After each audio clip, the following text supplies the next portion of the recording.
jurors make awards, and you have to go to the Court of Appeal, and the Court of Appeal rules are out for that, for them to, and you come right back that you have to substitute the judge's decision for the jury in all the cases, then certainly it's an indication that you may as well have left it with the judge in the first instance. Because when you go there, jury first, then Court of Appeal, you're lengthening trial, increasing costs, and you're coming right back to square one. So we think that it's the jury certainly assessing damages should not be tolerated. We think there should be a change there. But we also think there should be a change in fund of liability, because it is difficult in an area of defamation. It's very technical for the jury to really make a decision on some aspects of it. It is true that the judge has the first say to say whether the words are defamatory or not, and to instruct the jury. But in other cases, the defense are so technical that certainly we think that this is probably a little bit beyond the jury. If they can't assess damages reasonably, then certainly we don't see how they can deal with other technical areas of the law. We made a point that it is certain in enhancing the length of the trials and the costs and prohibited. And we come to 11, Madam Chairman and members of the jury, and that is the guidelines for the assessment of damages. Right now, in our jurisdiction, you're not permitted to cite cases of personal injury and things to the juries in defamation cases. That used to be the position in England up to 1996, but they have changed it by judicial precedent that you can, in the UK, cite personal injury cases to show what pain and suffering is and other amenities that you suffer as a consequence of personal injury, and try and relate it with jury awards, because again they find that the jury awards are far excessive compared to personal injury cases, and that they should certainly try and keep them within reach. And that's where we think that the best solution is to have a judge alone trying it. You avoid all this necessity. Before I get to publication by all means which I intend to come to, so far as criminal libel is concerned, Madam Chairman and members of the committee, we have no trouble with that criminal libel should be abolished. I only plead guilty to the fact that I got the Eastern Caribbean Court of Appeal to uphold a criminal libel case concerning the then Prime Minister, Mr. Mitchell, and it was upheld by the Court of Appeal, so that, although we say criminal libel is no longer in vogue, there have been recent cases where they have been upheld, but I have no trouble with saying that we could abolish it. Similarly, the question of libel and slander, we don't have any problem with that.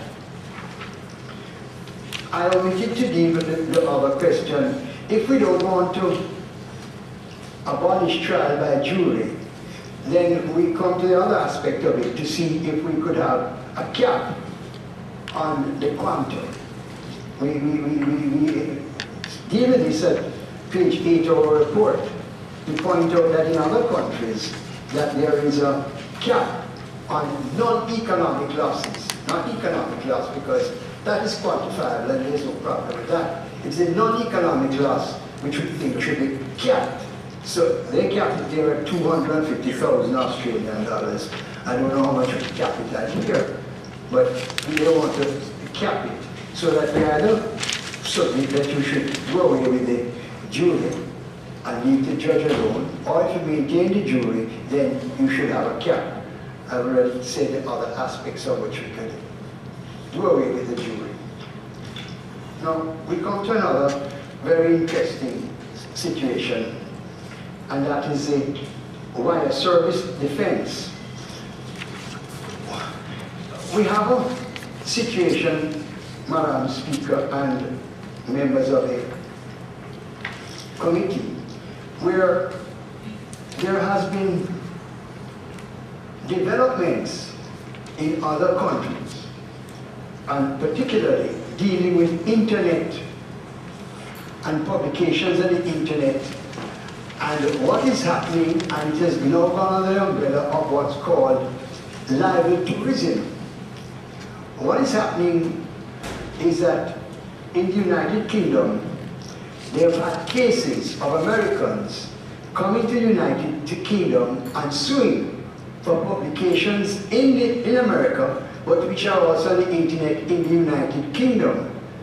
Jennifer Lopez did that for the Esquire magazine, and she sued in England. Another banker from Iceland sued in England. And one from the Ukraine. And what has happened is that we find that the Americans are not very happy about this, madam, and they are proposing two laws. I just read to you a recent publication, because this has been in both the Economist and the Sunday Times. As a matter of fact, the Sunday Times has one recently called UK Faces Backlash as Home of Libel Bullies. The other article tells you what the Americans are doing. Perhaps the most stark indication that Parliament needs to examine our libel laws is that American legislatures are attacking to block them. They recognize that free speech in America is compromised because US journalists have been dragged into English libel court, so-called libel tourism, and forced to back down because of the high costs involved. Congress is considering a bill which has already been passed by the state of New York that would make English judgments on libel unenforceable in America. This is clearly a problem with English law which other countries have to deal with. So that the internet, publication on the internet is a problem, because you can sue in any jurisdiction apparently where the material is published. We have not yet had any cases like that, and I don't know if we're going to get it. But what we need to do is look at the question of what is innocent publication, and what they do is apply the same Section 1 of the United Kingdom Defamation Act to deal with the internet publications. But they also say that if there is any evidence that you had knowledge or it's brought your attention that what's on the internet is defamatory, then you should certainly seek to have it removed immediately. If you're allowed to stay there and you are sued, then the innocent defamation defense will not run. What is being complained of, madam and members of the House, is that you have these internet services and people put things on your website, and sometimes you don't know, you're not aware of it. And this is a problem with this wire publication, and one needs to have some defense to it. And I would submit that we try and follow the innocent defamation in respect of that aspect of wire publications. If not, we're going to find a problem. Now, we have two other areas we need to deal with. The other one is the question that is very controversial, and that is this small committee looked at the question of adopting the American standard in the New York Times and Sullivan case. Mr. Spalding has addressed you very eloquently and cogently on the importance and function and role of the media. And certainly what one has to be careful of is that we don't have anything that's a chilling effect that prevents the media from carrying out its functions in a free and democratic society. Now, what we find is that the small report had three different approaches. One was that few persons who agreed that the New York Times and Sullivan should have followed. The others who didn't go that far but say that the burden of proof should be reversed. And the third agreed that it should not be changed, and that Reynolds produced a satisfactory answer. No.